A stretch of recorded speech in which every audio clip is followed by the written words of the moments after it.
بسم اللہ الرحمن الرحیم۔ الاسم ما دل على معنى في نفسه غیر مقترن بأحد الأزمنة الثلاثة۔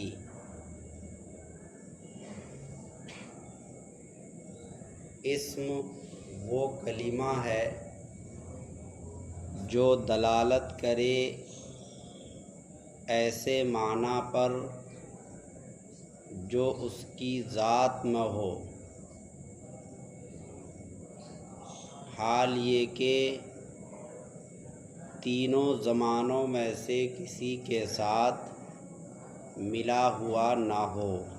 کلمہ اور کلام کی تعریف اور تقسیم سے فارغ ہونے کے بعد یہاں سے ابن حاجب علیہ الرحمہ اسم کی تعریف بیان کر رہے ہیں۔ میں نے بتایا تھا کہ علامہ ابن حاجب نے تینوں قسم کے طلباء کی رعایت کی ہے،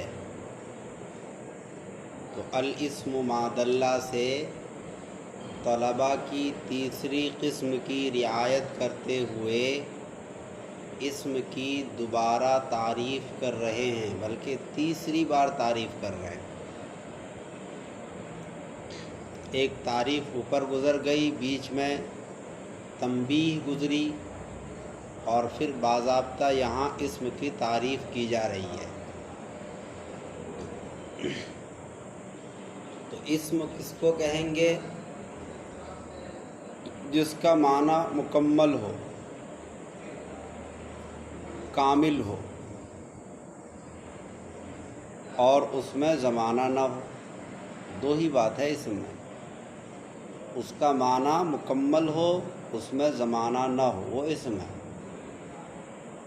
جیسے زیدن، اس کا پورا معنی سمجھ میں آتا ہے،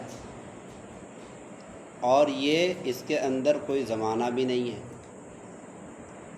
زمانہ ہوتا ہے فعل کے اندر، اسم کے اندر کوئی زمانہ نہیں ہوتا۔ اسم کی تعریف بالکل آسان ہے کہ نہیں؟ جس کا معنی کامل ہو، جس میں زمانہ نہ ہو گئی تعریف۔ تو فعل کے اندر کیا ہوگا؟ زمانہ ہوگا، بس یہی فرق ہے۔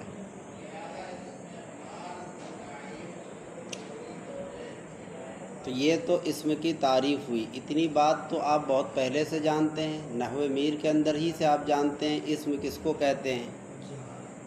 اگر صرف اسی بات پر اکتفا کیا جائے تو اتنی بڑی کتاب پڑھنے کا کیا فائدہ؟ یہ تو ہم نحو میر میں پڑھ کر آئے۔ مطلب یہ ہے کہ یہاں پر بہت سی باریک باتیں ہیں جو چھپی ہوئی ہیں، اب ان کو نکالنا پڑے گا۔ یہ تو تعریف ہو گئی، اس تعریف کے اندر غور و فکر کرنے سے بہت سی پوشیدہ باتیں ظاہر ہو جاتی ہیں، لہذا ان کو ظاہر کرنا پڑے گا۔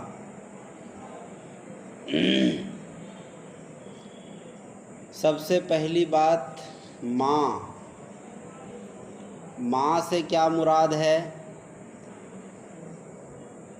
اوپر بین السطور میں لکھ دیا ہے کلمتن،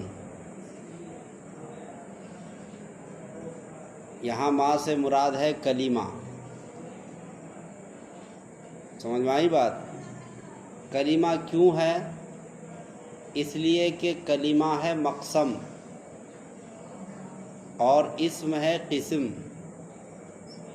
مقسم کہتے ہیں جس کی تقسیم کی جائے، تو کلمہ کی تقسیم کی گئی اسم فعل حرف کی طرف، لہذا کلمہ بن گیا مقسم اور اسم بن گیا قسم۔ اور دو قسموں کو آپس میں ایک دوسرے کی طرف نظر کرتے ہوئے کہا جاتا ہے قسیم۔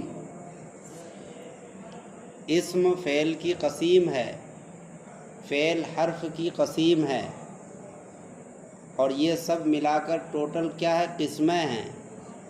اور کلمہ کیا ہے؟ مقسم ہے، تقسیم کرنے کی جگہ۔ سمجھ میں آئی بات؟ تو قسم کی تعریف میں مقسم کا ذکر ہوتا ہے۔ جب کسی قسم کی تعریف کی جائے گی تو مقسم کا ذکر وہاں ضرور آئے گا۔ اسی لیے ماں سے مراد ہم نے لے لیا کلمہ، اور یہ ہم نے نہیں لیا، خود مصنف کی کتاب میں بین السطور میں لکھا ہوا ہے۔ ہم جو بھی بات بتاتے ہیں وہ اپنی طرف سے نہیں بتاتے، مصنف نے کہیں نہ کہیں لکھ رکھا ہے، چاہے حاشیہ میں، چاہے بین السطور میں، چاہے اس کی جو بہترین شرح ہے شرح جامی میں۔ سمجھ میں آئی بات؟ اس کے بعد لفظ دلہ۔ لفظ دلہ فعل ماضی ہے۔ یہاں ایک اعتراض ہوگا، دلہ کے اندر ضمیر ہوا ہے جو کہ فاعل ہے، اور وہ ضمیر لوٹ رہی ہے ماں کی طرف۔ کس کی طرف؟ ماں سے مراد ہے یہاں پر کلمہ، اور کلمہ ہے مؤنث۔ اس کا مطلب یہ ہے کہ ماں ہے مؤنث، لہذا دلہ کی ہوا ضمیر جو کہ مذکر ہے، اس کا ماں کی طرف لوٹنا کیسے درست ہوگا جبکہ ضمیر مذکر ہے اور مرجع کیا ہے؟ مؤنث۔ اس کا جواب یہ ہے کہ ماں کی دو حیثیت ہے، ایک لفظی اور ایک معنوی۔ ہماری مراد یہاں پر ماں سے لفظی ہے، کیونکہ لفظاً ماں مذکر ہے۔ آپ نے جو اشکال کیا وہ معنی کو لے کر کیا کہ معنن ماں مؤنث ہے، کیونکہ ماں سے مراد ہے کلمہ، تو معنن مؤنث ہوا، لفظاً مؤنث نہیں ہوا۔ مرجع کی جو رعایت ہوتی ہے وہ لفظاً ہوتی ہے، معنوی رعایت نہیں ہوتی۔ اس کے بعد ہے فی نفسہ۔ فی نفسہ یہ جار مجرور ہے۔ جار مجرور کسی نہ کسی کے متعلق ہوگا، تو اس کا متعلق کون ہے؟ اس کا متعلق محشی نے معنن کے اوپر لکھ دیا حاصلن، دیکھو کتاب میں ہے۔ اس کا مطلب یہ ہے کہ اس کا متعلق حاصلن نکلے گا۔ تو سوال یہ ہوگا کہ یہاں پر تو معنن موجود ہے جو کہ اس میں مفعول ہے، اس کے متعلق کر سکتے تھے، شبہ فعل کے متعلق بھی ہوتا ہے، یا پھر پیچھے دلہ فعل ہے آپ اس کے متعلق کر دیتے۔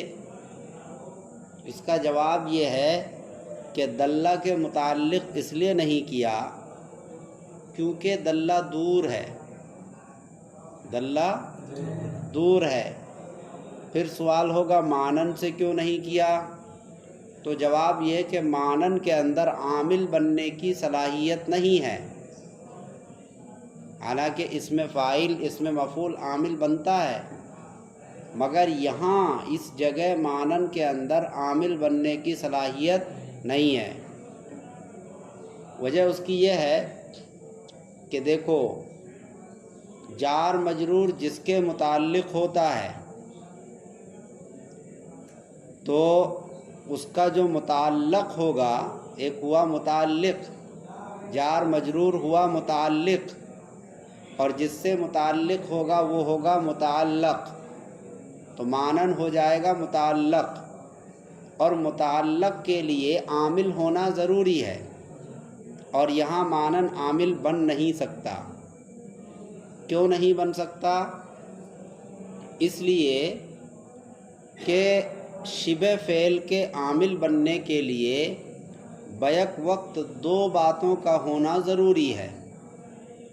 شبہ فعل کے عامل بننے کے لیے بیک وقت دو باتوں کا ہونا ضروری ہے۔ آپ یوں بھی کہہ سکتے ہیں اس میں فاعل اس میں مفعول وغیرہ کے عامل بننے کے لیے بیک وقت دو چیزوں کا پایا جانا ضروری ہے۔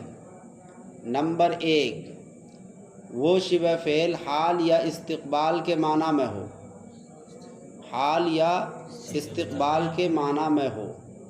نمبر دو، 6 چیزوں میں سے کوئی ایک ہو، 6 چیزوں میں سے کوئی ایک ضرور ہو۔ کیا 6 چیزیں ہیں؟ نمبر 1، مبتدا کی خبر ہو۔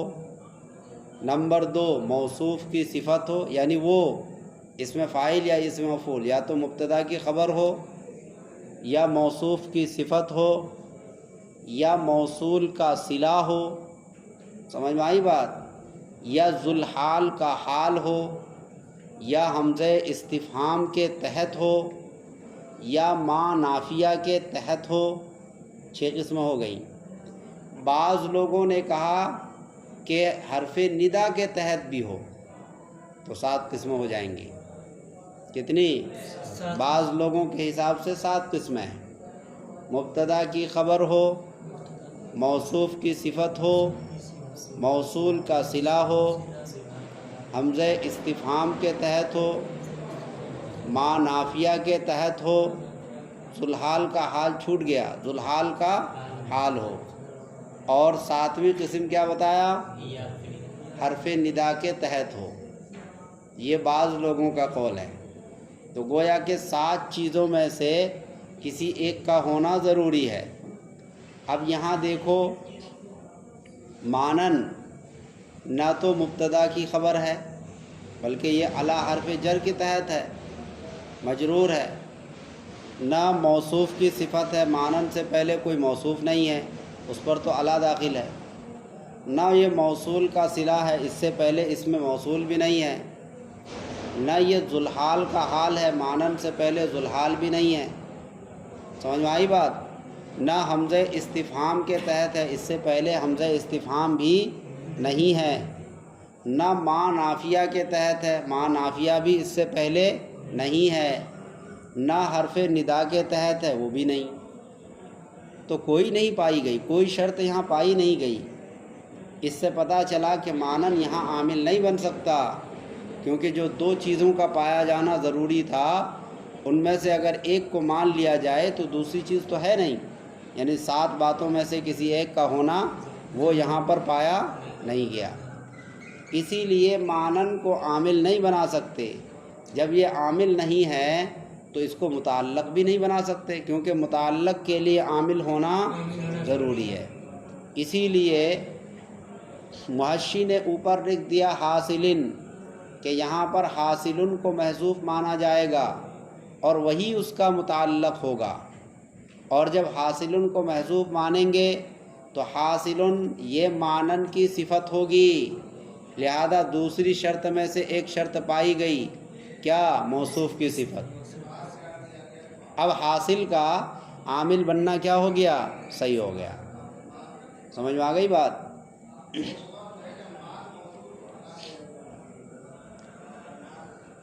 غیرہ کے اندر تینوں اعراب جائز ہے، اگر غیری پڑھیں گے تو یہ مانن کی صفت ہے، کس کی؟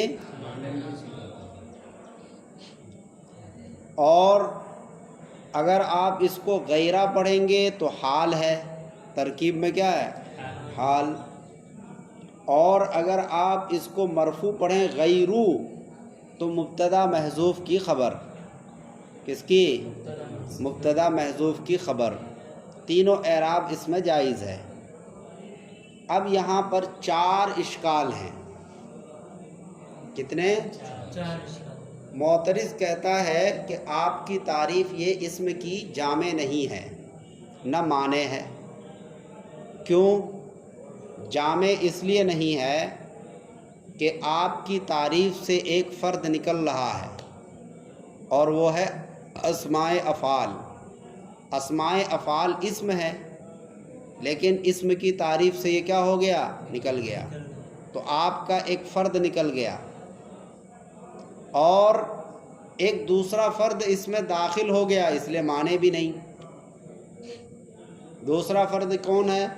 افعال مقاربہ، افعال مقاربہ آپ کی تعریف کے اندر داخل ہو گیا تو اس تعریف نے اپنے تمام افراد کو سمیٹا نہیں، اس لیے جامع نہیں، اور دوسرے کو آنے سے روکا نہیں، اس لیے مانع نہیں، تو آپ کی تعریف جامع اور مانع نہیں ہے۔ اسماء افعال کیوں نکل گئے؟ اس لیے کہ اسماء افعال کے اندر زمانہ نہیں ہے، زمانہ ہے، سمجھ میں آئی بات؟ اس لیے وہ نکل گیا۔ اور افعال مقاربہ کیوں داخل ہو گئے؟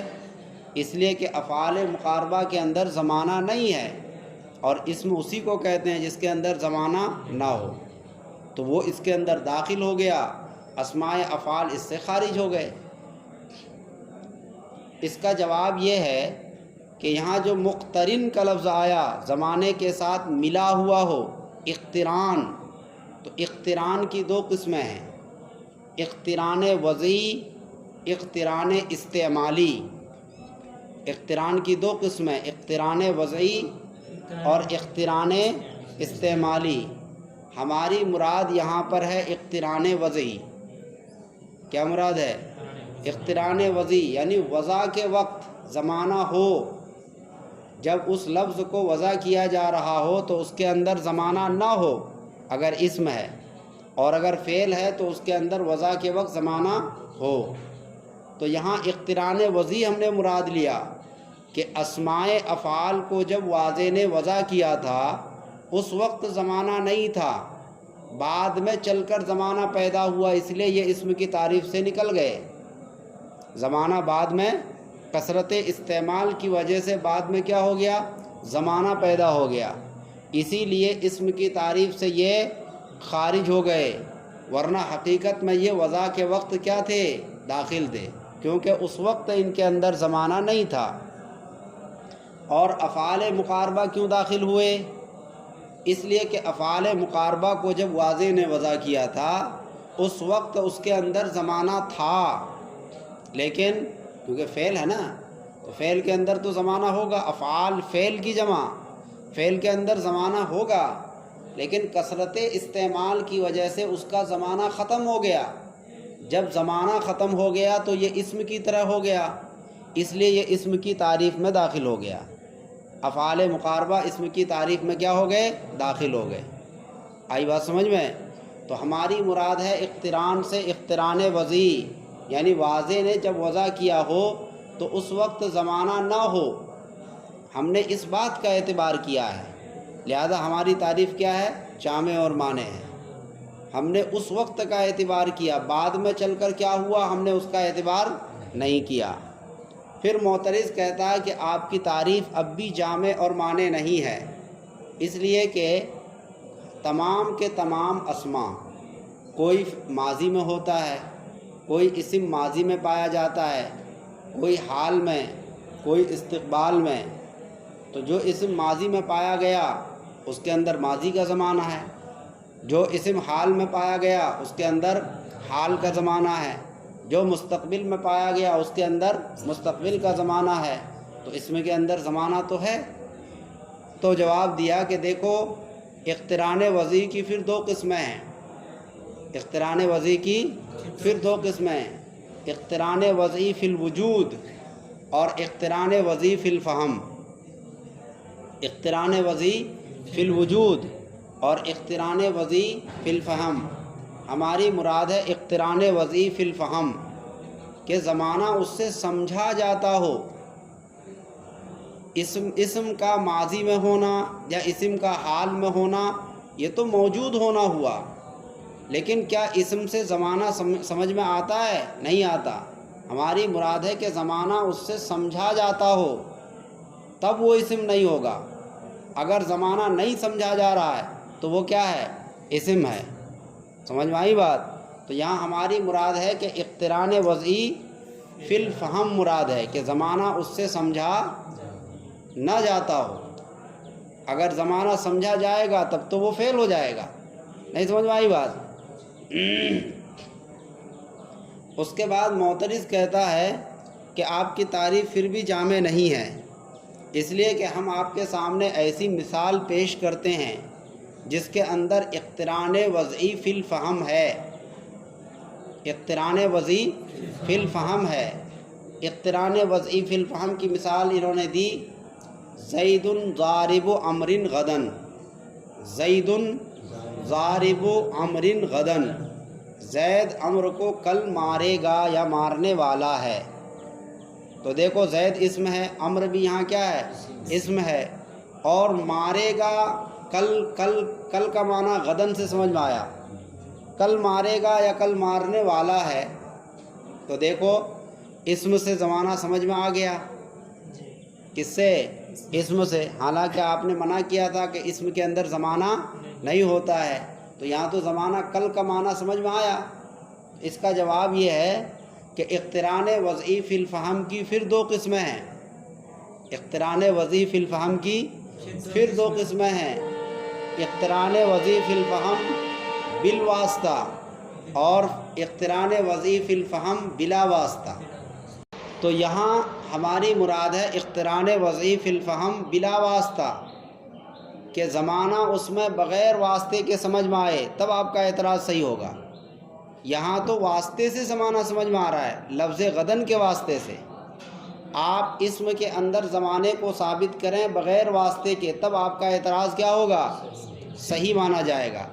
آپ نے اعتراض کیا لیکن آپ نے غدن کے واسطے سے اعتراض کیا، سمجھ میں آئی بات؟ تو ہماری مراد یہاں پر ہے کہ اس میں زمانہ سمجھا جاتا ہو بغیر واسطے کے، بلا واسطہ۔ پھر معترض کہتا ہے کہ چلیے آپ کے سامنے ایک اور مثال پیش کرتے ہیں جس کے اندر بلا واسطہ زمانہ سمجھ میں آتا ہے، جیسے لفظ ماضی سے ماضی کا زمانہ، لفظ حال سے حال کا زمانہ، لفظ استقبال سے مستقبل کا زمانہ سمجھ میں آتا ہے، اور یہ اسم بھی ہے۔ ماضی کیا ہے؟ اسم ہے، حال بھی اسم ہے، استقبال بھی اسم ہے، ان سے تو زمانہ سمجھ میں آ رہا ہے۔ تو آپ نے تو ابھی منع کیا کہ اسماء کے اندر زمانہ نہیں ہوتا ہے، یہاں پھر کیسے زمانہ سمجھ میں آیا؟ تو اس کا جواب دیا گیا کہ اقتران وضعی فی الفہم بلا واسطہ کی پھر دو قسمیں، اقتران وضعی فی الفہم بلا واسطہ کی پھر دو قسمیں۔ تم اعتراض بڑھاتے جاؤ، ہم قسمیں نکالتے جائیں گے، جہاں تم رکو گے وہیں ہم رکیں گے۔ سمجھ میں آئی بات؟ تو انہوں نے اعتراض کیا تو انہوں نے قسمیں بڑھا دیں۔ اقتران وضعی فی الفہم بلا واسطہ کی پھر دو قسمیں، نمبر ایک علی سبیل الوصفیت، نمبر دو علی سبیل الجزئیت۔ کیا ہے؟ نمبر ایک علی سبیل الوصفیت، وصفیت کے طریقے پر، اور نمبر دو علی سبیل الجزئیت، جز ہونے کے طریقے پر۔ تو یہاں جو زمانہ سمجھا جا رہا ہے، یہاں جز ہونے کے حساب سے سمجھا جا رہا ہے، ماضی کا جز گویا کہ زمانہ ہے، کیونکہ لفظ ماضی سے زمانہ ماضی سمجھ میں آ رہا اس کے جز ہونے کے لحاظ سے، اور ہماری مراد یہاں پر ہے وصفیت، علی سبیل الوصفیت، زمانہ اس کا وصف ہو، زمانہ اس کا جز نہ ہو۔ آپ نے جو مثال پیش کی اس کے اندر زمانہ جز ہے، وصف نہیں ہے، اسی لیے آپ کا اعتراض درست نہیں۔ بات سمجھ میں آ رہی ہے؟ ہماری مراد کیا ہے؟ علی سبیل الوصفیت، اقتران وضعی فی الفہم بلا واسطہ علی سبیل الوصفیت مراد ہے۔ سمجھ میں آ گئی بات؟ علی سبیل الجزئیت مراد نہیں ہے۔ آپ نے جو اعتراض کیا وہ علی سبیل الجزئیت ہے۔ سمجھ میں آئی بات؟ اس کے بعد معترض خاموش ہو گئے، تو کہا کہ بھائی چلو آگے بڑھو، ہم پھر دو قسمیں نکالیں گے۔ تو نے کہا نہیں بس بہت ہو گیا، لیکن چلو جاتے جاتے ایک بات اور بتاؤ۔ آپ نے یہاں کہا تینوں زمانوں میں سے کسی ایک کے ساتھ ملا ہوا نہ ہو، ایک کا لفظ استعمال کیا، تینوں زمانوں میں سے کسی ایک کے ساتھ، یعنی کسی ایک کے ساتھ ملا ہوا نہ ہو۔ آپ نے ایک کے بارے میں کہا، تو اگر دو کے ساتھ ملا ہوا ہو تو کیا خیال ہے آپ کا؟ معترض نے کیا کہا کہ اگر دو کے ساتھ ملا ہو، چونکہ آپ نے ایک کی نفی کی ہے، تو اگر دو زمانوں کے ساتھ ملا ہوا ہو تو پھر کیا خیال ہے، وہ اسم ہوگا کہ نہیں؟ تو انہوں نے جواب دیا کہ دیکھو صاحب، جب ایک کی نفی ہو گئی تو دو کی تو نفی ہو ہی گئی۔ ہم نے کہا کہ ایک کو نہیں ملے گا، ایک کو بھی نہیں ملے گا، تو اس کا مطلب کسی کو بھی نہیں ملے گا۔ تو جب ہم نے ادنا کی نفی کر دی تو اعلیٰ کی تو بدرجہ اولا کیا ہو گئی؟ نفی ہو گئی۔ سمجھ میں آئی بات؟ ایک کی نفی سے دو کی بدرجہ اولا نفی ہو گئی۔